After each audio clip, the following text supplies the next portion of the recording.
For weeks I remained determined not to take John back. I even went on a few dates with a boy who lived near me and did my best to catch up with my college work. I put John firmly out of my mind. After 3 months he phoned me and asked me to go back to him. It had taken him that long to pluck up the courage. He apologized for hitting me and said it would never happen again. I hesitated for a whole second before I said yes. John was true to his word. He was deeply ashamed of what he had done. I think it had shocked him to discover that he had it in him to hit me. So although he was still verbally cutting and unkind, he was never again physically violent to me. As John began to trust me, he talked more about his upbringing, letting me see the hurt, lost little boy inside him. His childhood had been enormously difficult. His father had abandoned him. He was taken away from his mother by his aunt and brought up in a cold, austere home with little affection or comfort. Then in his teens, the two loving figures in his life, his uncle and his mother, had both died. John's mother had been the fourth of 5 sisters, born into a middle-class, well-to-do family. The Stanleys lived in an elegant 4-storey Georgian house in a smart residential area of Liverpool, close to the cathedral. Julia's father, George Stanley, went to sea and later became an insurance investigator. He and his wife, Annie, had had a son and a daughter, both of whom died as babies, before their 5 healthy girls arrived. Mary Elizabeth, known as Mimi, was the eldest. Then came Elizabeth, later nicknamed Mater, Anne Georgina, called Nanny, Julia or Judy, and finally Harriet, known as Harry. All 5 daughters were strong characters, bright, determined and unconventional, traits that Julia passed on to John.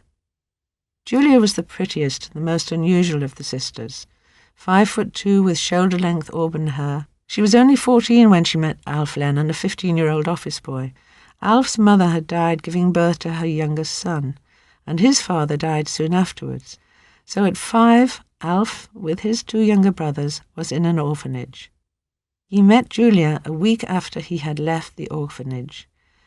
He was a good-looking boy, but as far as Julia's family were concerned, he was simply not good enough for her. Despite this, she adored him and continued to see him.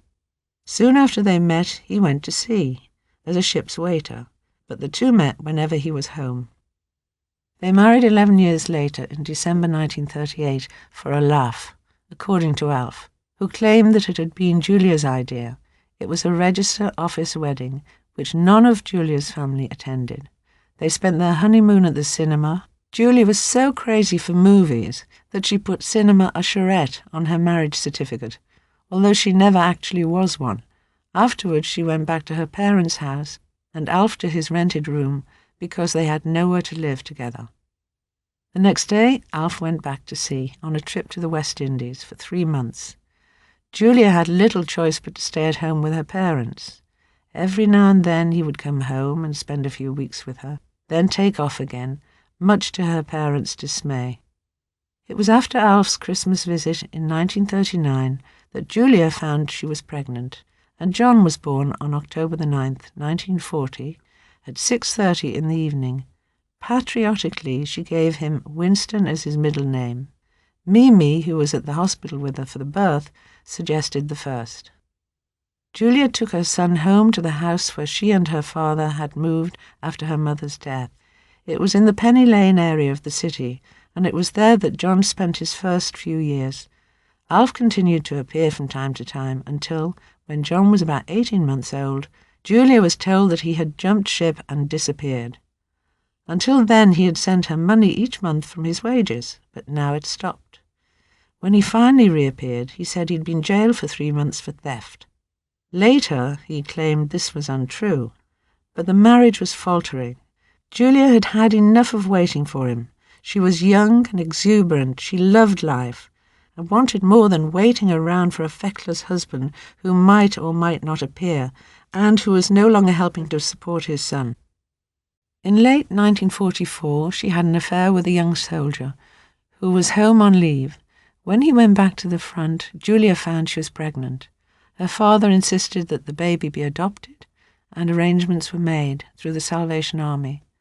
Julia's daughter, Victoria Elizabeth, was born in 1945, just before the end of the war, and it was believed that she was taken to Norway by her adoptive family.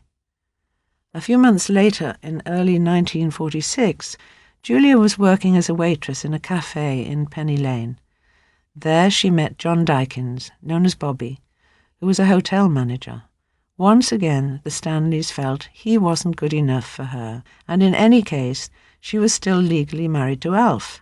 They were horrified when she moved into a tiny flat with Bobby and John. After their mother's death, Mimi had become the family matriarch. Soon after Julia moved in with Bobby, Mimi went to visit them and told Julia that she was unfit to be 5-year-old John's mother because she was living with a man to whom she wasn't married and had given birth to an illegitimate child. She told Julia to hand John over to her and she would bring him up. Julia and Bobby refused. John was Julia's child and should stay with her. They sent Mimi away, but she was a determined woman.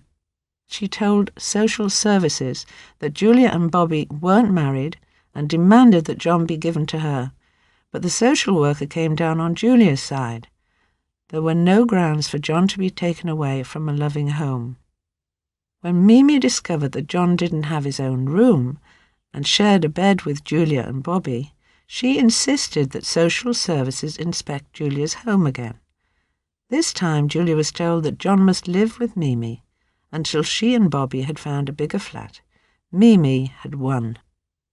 Although Mimi undoubtedly cared for John, she was not a woman for cuddles and praise. She was strict and insisted on rigid rules and absolute order. If he tried to put his arms round her, she shrugged him off, saying, "Get away, go on with you." Life with his aunt must have been hard for little John, who was used to the warm, easygoing style of his mother. His saving grace was Mimi's husband, Uncle George, who loved children and was delighted when John arrived, the son he had always longed for. George, who worked as a dairyman on a nearby farm, was a tall, kindly man who was never angry and gave John the squeakers, kisses that Mimi could not. In time, Julia and Bobby found a bigger home, but it was decided that John had settled and should not be disrupted again. Julia and Bobby went on to have 2 daughters, Julia and Jackie, and stayed together, unmarried but stable, until Julia's death 12 years later. When John was small, he saw his mother only when she visited him at Mimi's, which she did regularly. But later, at 11 or 12, he started going to Julia and Bobby's house on his own, which opened up a whole new world. He loved being there and often stayed the night. The 2 girls slept in the double bed, in his sister Julia's room, and he had Jackie's.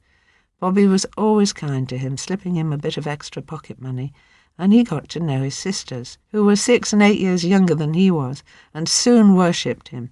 Most important of all, he began to get to know his mother better, but despite this he never lost the feeling that he was an outsider in his mother, stepfather and sister's happy family unit. John adored his mother. Her high spirits and love of life were so different from Mimi's strictness and rigidity. Julia believed in enjoying herself, while Mimi thought her frivolous and self-indulgent. To Mimi, life was about hard work and self-restraint, and she constantly berated John for not working hard enough at school.